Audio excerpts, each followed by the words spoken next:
Skemin hai Yet il mulei Il meu talmidne Ina marhic Izdai ojobi Lierja lura Mitri hazina Uyibdayesh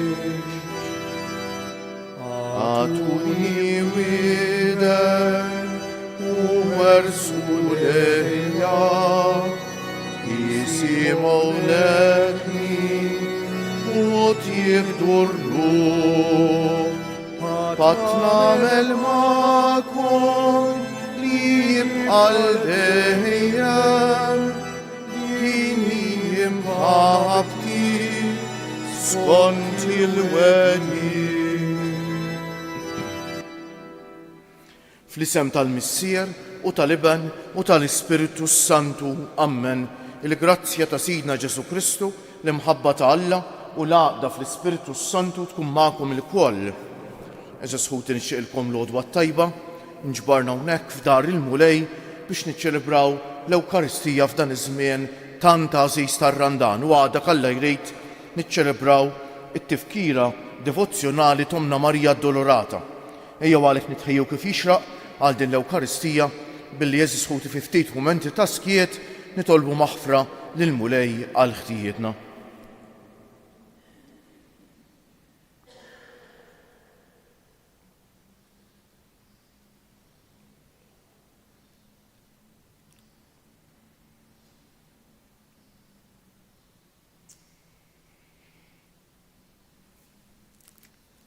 Int li tiftaħ dirajk lil-midinbejn u taħfrilhom mulej ħniena. Int ir-raj tajjeb li tara fin-naġġ tiegħek Kristu ħniena. Int li tmur tfittex in-naġa l-mitlufa mulej ħniena. Iħenna għalina Alla li jista' kollox jaħfrilna dnubietna u wassalna għal ħajja ta' dejjem. Sejri noffru dan is-sagrifiċċju tal-Quddiesa għall-erbieħ ta' ħutna Patrick Grima u Joe Grek. Nitolbu.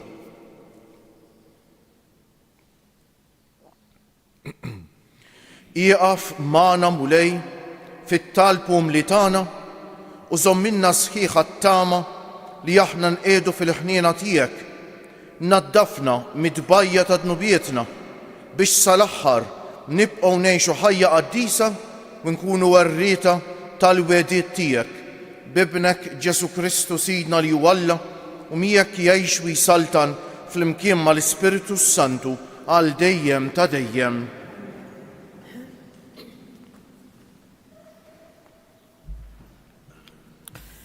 Qari mill-ktieb tal-Ġenesi. F'dak iż-żmien Abraham inxteħet wiċċu fl-art u Alla kelmu u qallu: Hawn jien ara l-patt tiegħi miegħek.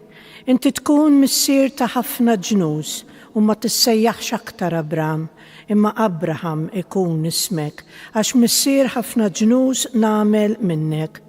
U jiena nkattrek fuq l-inkattrek u nagħmel minnek ġnuż sħaħ u slaten joħorġu minnek. U jien nagħmel il-patt tiegħi bejni u bejnek, bejni u bejn nislek warajk skont il-ġenerazzjonijiet tagħhom. Patt għal dejjem li nkun Alla tiegħek u ta' nislek għal dejjem warajk.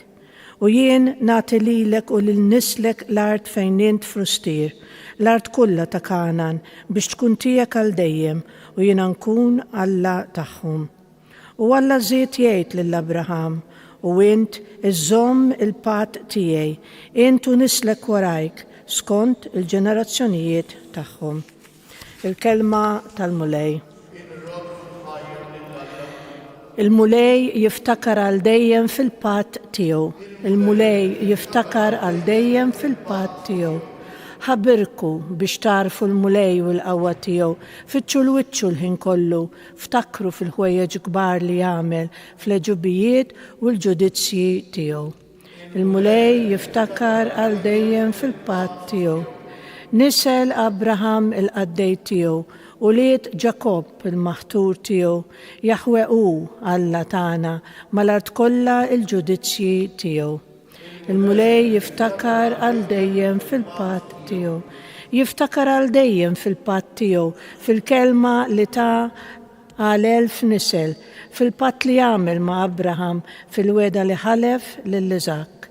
Il-mulej jiftakar għal dejjem fil-patt tiegħu. Gloria u tifħir lilek Kristu.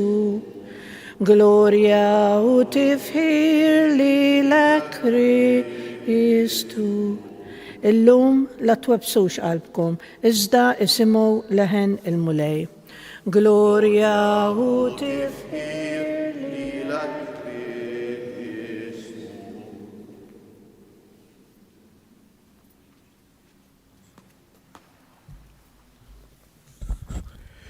Il-mulej ma'kom. Qari mill-Evanġelju mqaddes skont San Ġwan. F'dak iż-żmien Ġesu qal lil Lut: tassew ngħidilkom li min iħares il-kelma tiegħi ma jara qatt il-mewt. Qalulu l-Lut: issa tassew nafu li għandek xitan fik? Abraham miet u l-profeti wkoll, u inti tgħid jekk xi ħadd iħares kelmti ma jduq qatt il-mewt, jaqgħu int akbar minn missierna Abraham li miet. U l-profeti wkoll mietu, int x'taħseb li jient?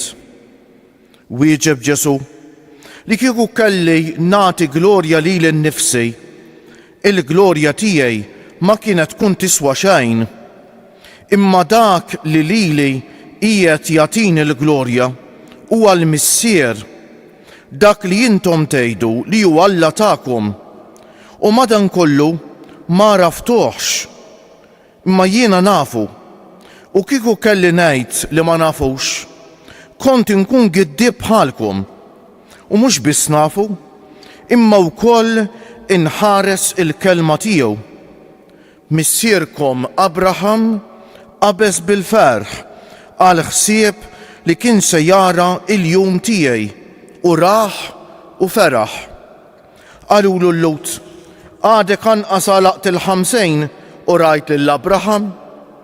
Qalilhom Ġesu: tassew ngħidilkom, qabel ma kien Abraham jiena hu. Għalhekk il-Lut qabdu l-ġebel biex iwadbuhulu, imma Ġesu inħbielhom u ħareġ mit-tempju. Il-kelma tal-mulej, it-tifħir lilek Kristu. Bit-tagħlim tal-Evanġelju nitnatfu minnu bietna.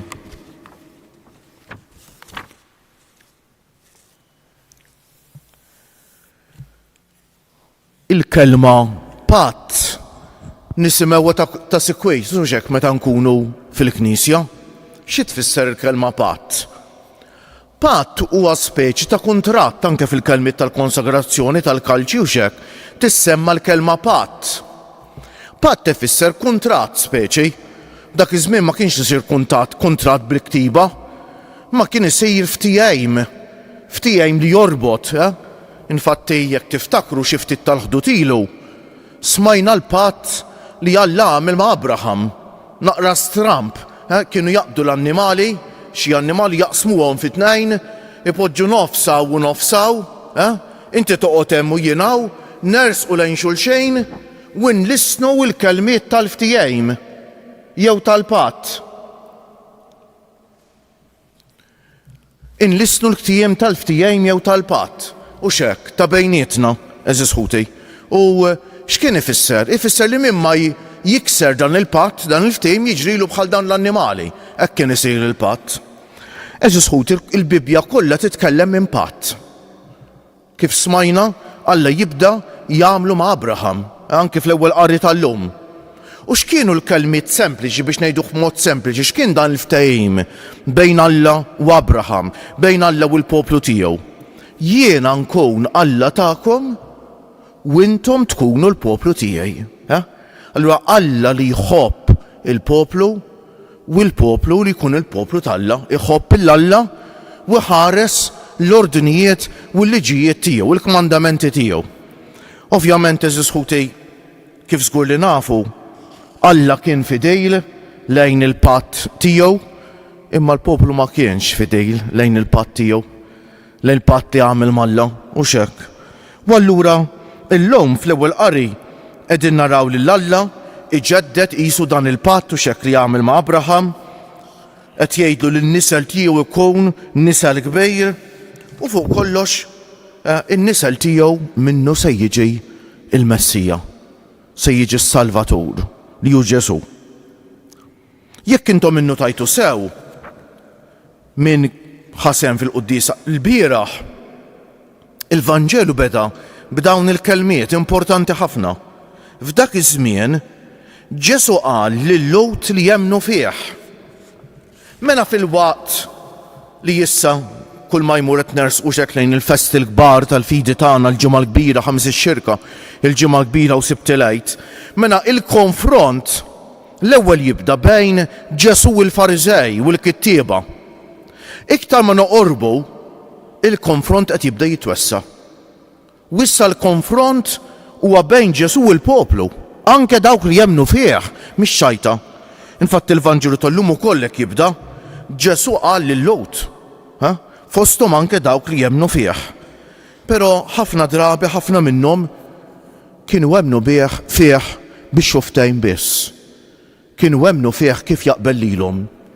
Ma kienux għadhom aċċettaw li Ġesu mhux sempliċement il-Messija, Ġesu mhux sempliċement il-Profeta, Ġesu huwa Alla magħmul bniedem. U minħabba din il-verità, eżis ħutej, Ġesu jagħti ħajtu. Kif qegħdin naraw, il-konfront jibda jiżdied qabel ma kien Abraham jiena hu. Dik il-kelma jiena hu hija kelma importanti ħafna. Għax Alla hekk kien identifika ruħu ma' Mosè u ma' ħafna oħrajn fit-Testament il-Qadim jiena hu. Huma fehmuh meta qalilhom qabel ma kien Abraham jiena hu, infatti qabdu l-ġebel biex ħaġruh għax ma rridux jaċċettawh. Imma Ġesu għal din il-verità jagħti ħajtu. Għaliex eżis ħuti. Immaġinaw xi ħadd iħossu ħażin. U jkun hawn xi ħadd jgħid jiena tabib. Jiena tabib ma jgħidix biex jiftaħar. Jgħidha jfisser jien nista' ngħin u nsalva lil persuna, mhux hekk. Hekk Ġesu qal verità li huwa Alla magħmul bniedem huwa kien lest li jbati u jmut fuq is-salib. Għax dik hija l-verità li ssalva lilna l-koll, eżis ħuti.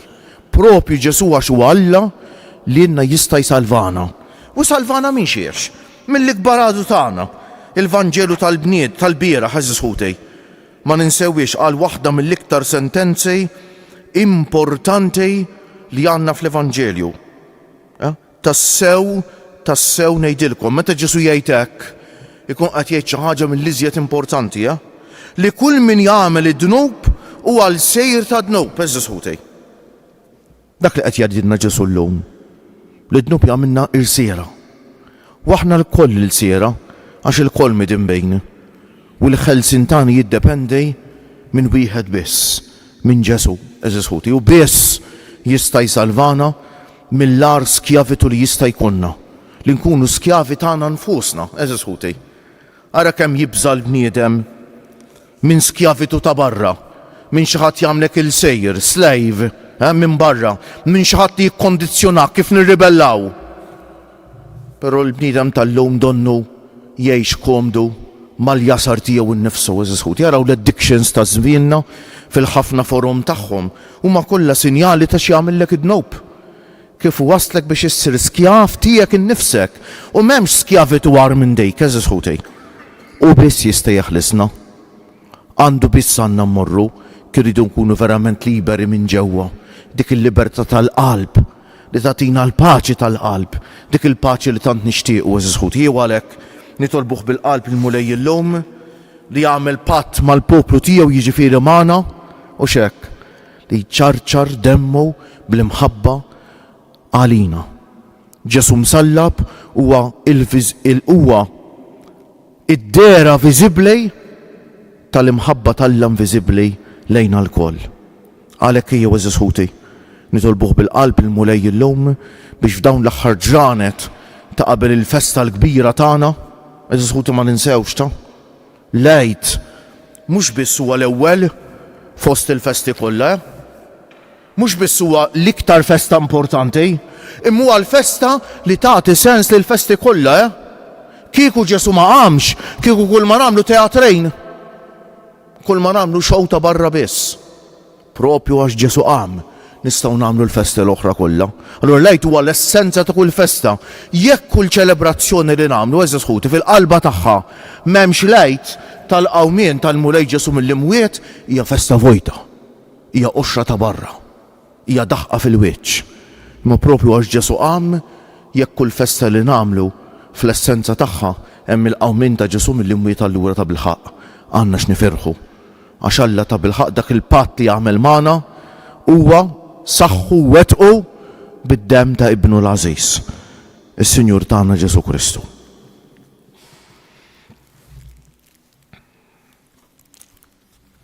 Kieġobkom nqumu bil-wieqfa. Alla ma ħalisiex lill-ibnu l-waħdieni imma frieħ rina l-koll u miegħu tagħna d-don ta' kollox biex nakkwistaw il-ħajja ta' dejjem. Infaħruh u nitolbuh bil-fiduċja mulej iġbed lejk il-ħlejjaq kollha flimkien. Għal poplu Nisrani biex jikber fil-fidi tal-patt il-ġdejt ta' Kristu imsallab u glorifikat nitolbu mulej iġbed lejk il-ħlejjaq kollha. Għal poplu Ludi biex iħaddan il-vera fidi ta' Abraham u jasal għal verità sħiħa nitolbu mulej jiġbed lejk il-ħlejjaq kollha. Għal ġenituri li jixtiequ d-don tal-uliet biex Alla jippremja il-fidi kbira tagħhom nitolbu mulej iġbed lejk il-ħlejjaq kollha. Għalina biex nilqgħu u nħarsu l-kelma tal-ħajja lis-salvana billi nemnu f'Ġesu Kristu ibnek bħala il-mibgħu tiegħek nitolbu mulej iġbed lejk il-ħlejjaq kollha. Nkomplu nitolbu għall-Papa biex il-mulej jikompli jagħtih id-don tal-fejqan sħiħ biex ikompli jmexxi l-Knisja skont il-qalb tiegħu tal-mulej. Nitolbu wkoll eżis ħuti mod speċjali f'dawn l-aħħar ġranet u x'hekk tar-Randan u l-ġimgħa mqazza nixtieq nagħmlilkom appell, ejjew nitolbu għal dawk ħutna Maltin wawċin li tbedu mill-fidi, għal dawk ħutna li forsi m'għandhom l-ebda ħsieb li għallajt jersqu għal rar u ċelebrazzjonijiet tant importanti tal-għajt eżis ħuti. Nitolbu u nagħmlu xi sagrifiċċju b'din l-intenzjoni u nitolbu l-mulej għalihom. Mingħajr m'għandniex bżonn ikunu nafu min huma l-mulej jaf, huwa d-dover tagħna li nitolbu eżis ħuti. Nitolbu wkoll għal ħutna l-anzjani, il-morda, il-persuni bi bżonnijiet speċjali, dawk li jieħdu ħsieb ta' persuni vulnerabbli. Nitolbu għall-emigranti, ħafna minnhom isegwu dil-qudiesa wkoll. Nitolbu għal dawk li jitolbuna nitolbu għalihom u għal dawk kollha li jeħtieġu t-talb tagħna. Nitolbu għal paċi fl-Ukrajina, fl-Art Imqazza u f'ħafna postijiet oħra fid-dinja fejn hemm il-ġlied u l-inkwiet eżis ħuti. U nitolbu biex dan iż-żmien tant għażejs ħafna bnedmejn mid-dinja kollha jersqu lejn Ġesu, isibu fih ta' bilħaq is-Salvatur. Is-Salvatur mhux tal-passat. Is-Salvatur tiegħi u tiegħek tagħna lkoll issa, eżis ħuti issa. Fiskiet ejjew nofru t-talba tagħna lill-mulej.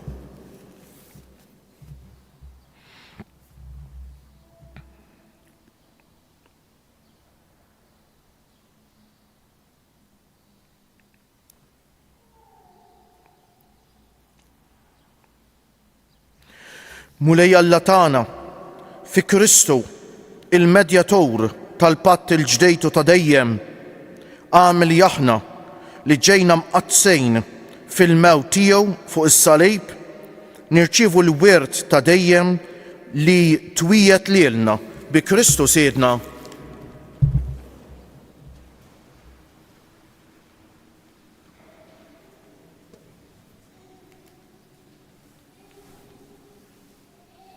Imbierek int mulej Alla tal-ħolqien kollu għax fit-tjubitek tajtna l-ħobs li qegħdin noffrulek frott tal-art u xogħol il-bniedem li minnu jsir għalina il-ħobs tal-ħajja.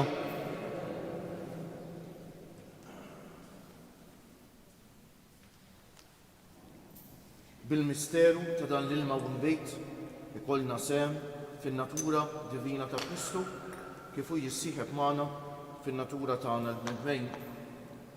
Imbierek kient mulej Alla tal-ħolqien kollu għax fit-tjubitek tajtna l-imbejt li qegħdin noffrulek frott tad-diel jew xogħol il-bniedem li minnu jsir għalina x-xorb tar-ruħ. Il-qana mulej Alla tagħna u umli u niedma quddiemek u għamil li jkun jogħġbok dan is-sagrifiċċju li sejrin noffrulek. Naddafni mulej minn ħżuniti u d-dnub tiegħi neħħili.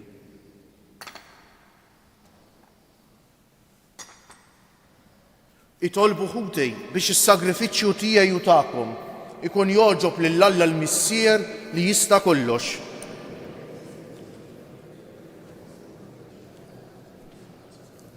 Ħares bis-sliem mulej lejn is-sagrifiċċju li noffrulek u għamel jkun jiswa għalina biex induru lejk u għad-dinja kollha biex taqla s-salvazzjoni bi Kristu Siedna.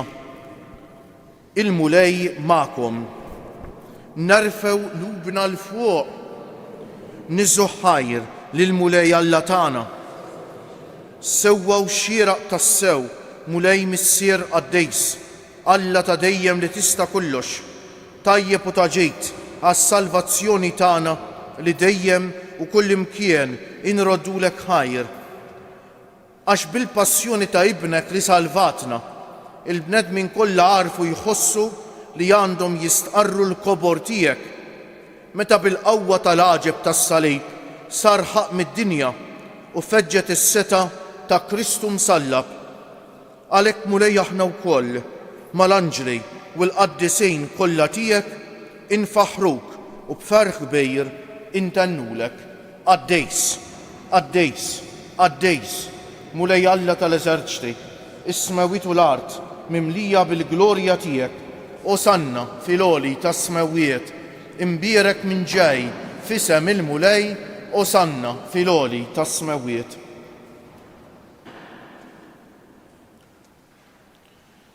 Għaddejs tas-sewwint mulej, inti lajn ta' kull dusija, qaddes għalhekk nitolbuk dawn l-offerti bil-barka tal-Ispirtu tiegħek biex isiru għalina il-ġisem u d-demm ta' Sidna Ġesu Kristu li meta kien se jingħata biex minn raj ħibati ħal ħobż radd il-ħajr qasam tal id-dixxipli tiegħu u qal: ħudu u kulu il-koll minn dan, għax dan huwa ġismi li jingħata għalikom.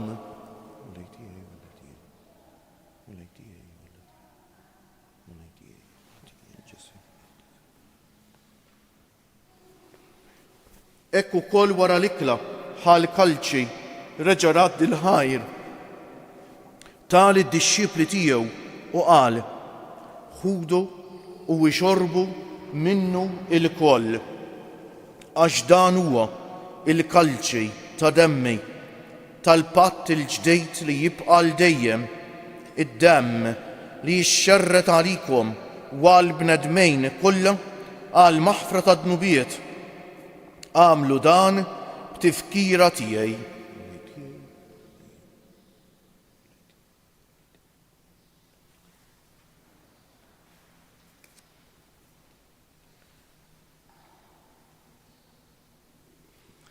Danu l-misteru tal-fidej kull darba li nieklu dal-ħobż u nixorbu dal-kalċi inħabbru l-mewt tiegħek mulej sa ma tiġi.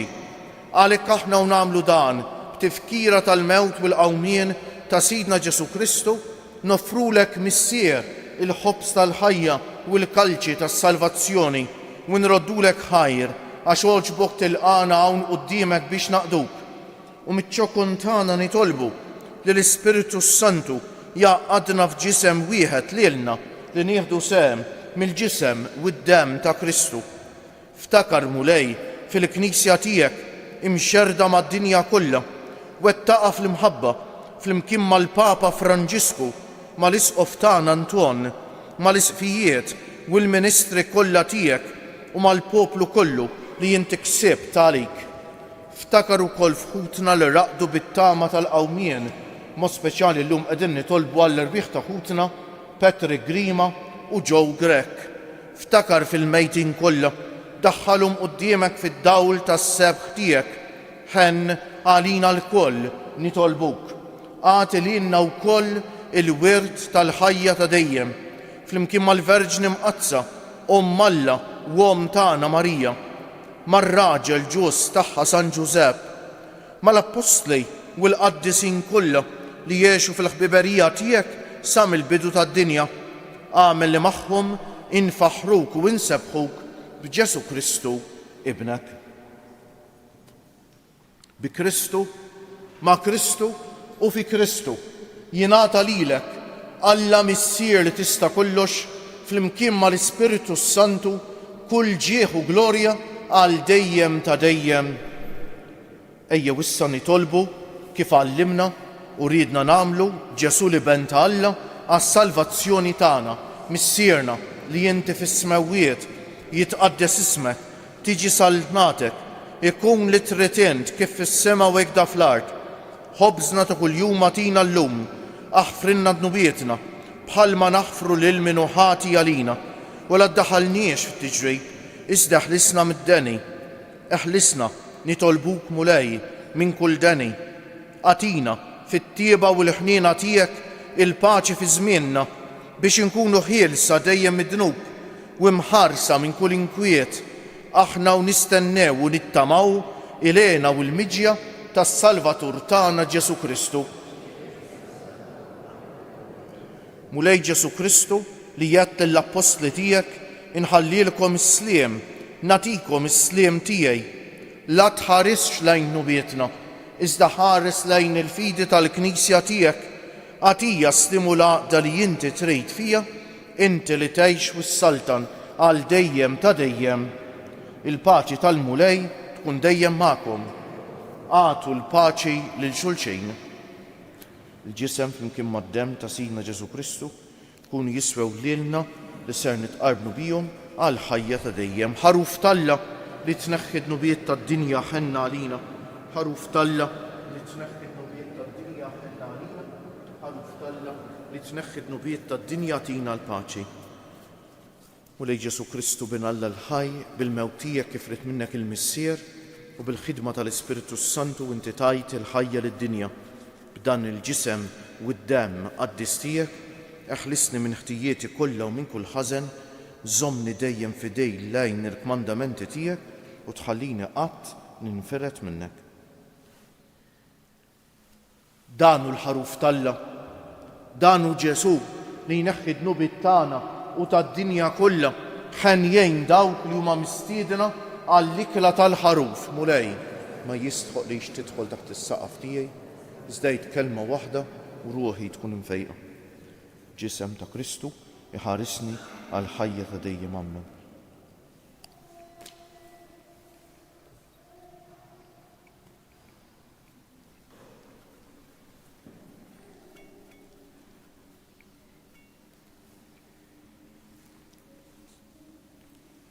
Dem ta' Kristu iħarisni għal ħajja ta' dejjem Amen.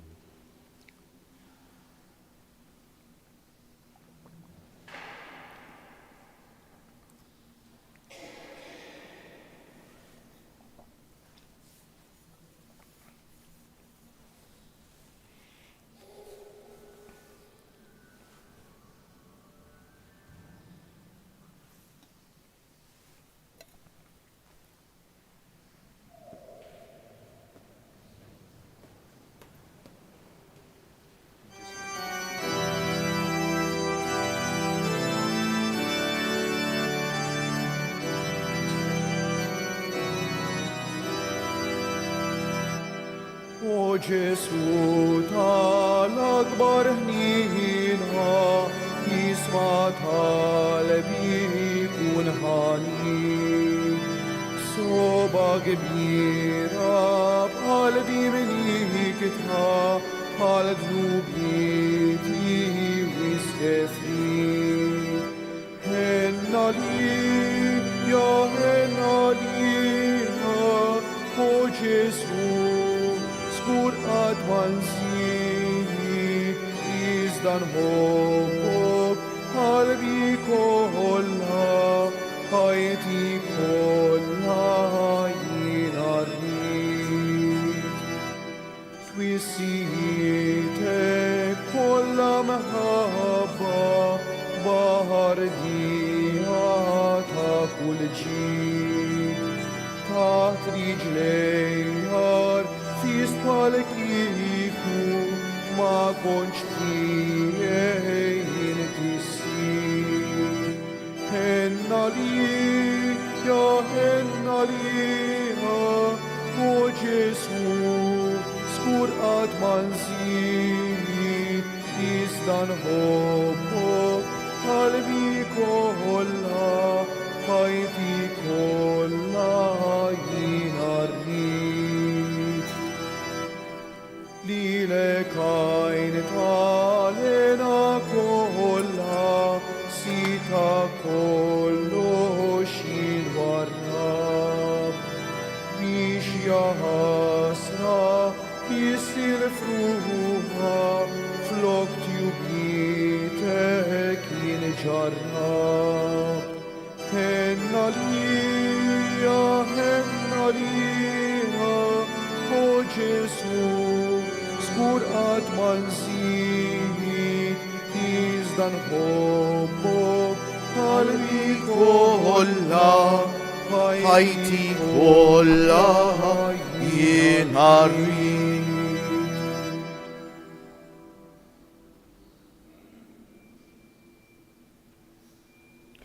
Ejjew eżisħuti nitfgħu ħarsitna fuq Ġesu msallab il-ktieb il-kbir tagħna u nsellmulu bil-qalb, nadurawk, o Ġesu imberkuk. Nadurawk, o Ġesu imberkuk. Nadurawk, o Ġesu imberkuk. Nitolbu. Tmajtna mulej bid-don tiegħek li bih tatina s-salvazzjoni bis-saħħa ta' dan is-sagrament u bih tajjixna fuq din l-art fil-ħnina tiegħek għatina ukoll il-ħajja ta' dejjem bi Kristu siedna. Naħseb li xejn ma jweġġa' qalb l-om tagħna Marija li għadha kalla jrejt niċċelebraw id-duluri tagħha iktar minn meta tara lilna imbedejn minn bina Ġesu. U dik hija x-xewqa tal-om mhux hekk li tressaqna bħalma qalet l-arajjes ta' Kana għamlu kull ma jgħidilkom u hekk tgħid lilna li tressaqna l-koll iktar qrejb u tlaqqana ma' bina Ġesu. Ħanajdu tliet Marijiet u nixtieq minn qalbi nofruhom, hekk minn qalbna nofruhom għal dawk kollha li huma mbedin minn bina Ġesu biex Omna Marija tressaqhom u tlaqqahom ma' Ġesu. Sliem għalik Marija, bil-grazzja mimlija, il-mulej miegħek, imbierka inti fost in-nisa u imbierek il-frott tal-ġuf tiegħek Ġesu.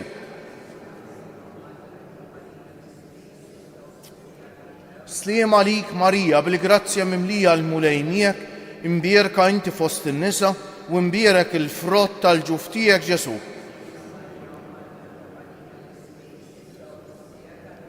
Sliem għalik Marija, bil-grazzja mimlija il-mulej miegħek, imbierka inti fost in-nisa u imbierek il-frott tal-ġuf tiegħek Ġesu.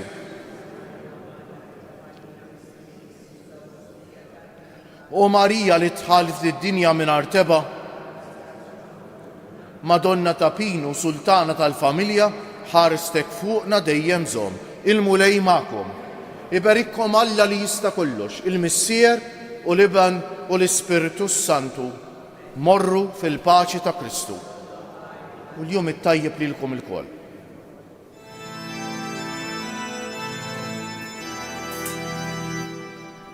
Ifa kienet jimbikkiha, l-om dejn bina fid-batiha, fuq salibi mitenten, ta' din l-om il-qalb maqsuma, f'dak li mrar bluġi mitmuha, ifet sejfi